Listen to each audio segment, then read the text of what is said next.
Hi friends, இந்த Saturday நம்ம வீட்டில் என்ன ஸ்பெஷல் லஞ்ச் அப்படின்னு பார்த்தீங்கன்னா, நம்ம வீட்டில் எப்பவும் சாட்டர்டே நான்வெஜ் செய்ய மாட்டோம். அதனால் ஃபுல் அண்ட் ஃபுல் வெஜிடேரியன். நல்ல ஹெல்த்தியாக ப்ரோட்டீன் ரிச்சான ஃபுட்டாக ப்ரிப்பேர் பண்ணலாம் அப்படின்னு சொல்லிட்டு முருங்கைக்கீரை பருப்பு மசியல்.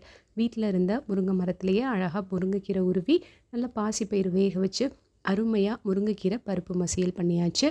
அது கூடவே கொஞ்சம் ஸ்வீட்டும் லைட்டாக ஸ்வீட் சாப்பிட்டா ரொம்ப ஸ்பெஷலாக இருக்கும் அப்படின்னு சொல்லிட்டு பாசிப்பயிரை நல்லா வேக வச்சுட்டு கொஞ்சம் நெய், வெல்லப்பாகு, அப்புறம் கொஞ்சமாக ரவை, துருவின தேங்காய் இதெல்லாம் சேர்த்து அருமையாக உக்காரை செட்டிநாடு ஸ்பெஷல் ஸ்வீட் அதையும் அருமையாக பண்ணியாச்சு.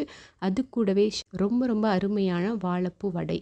ரொம்ப ஈஸியாக நம்ம செஞ்சிடலாம். வாழைப்பூவை நல்லா க்ளீன் பண்ணிவிட்டு பொடியாக கட் பண்ணிவிட்டு வெங்காயம், கடலைப்பருப்பை ஊற வச்சு அதையும் அரைச்சி அது கூட சேர்த்து இந்த வாழைப்பூ வடையும் செஞ்சோன்னா சூப்பராக இருக்கும் டேஸ்ட்டு. நான்வெஜ்ஜை விட ஒரு அருமையான ஸ்பெஷல் டிஷ் இது. ஏற்கனவே நம்ம சேனலில் இந்த வாழைப்பூ வடை போட்டிருக்கேன். நீங்கள் அது கூட செக் பண்ணி பார்த்துக்கலாம்.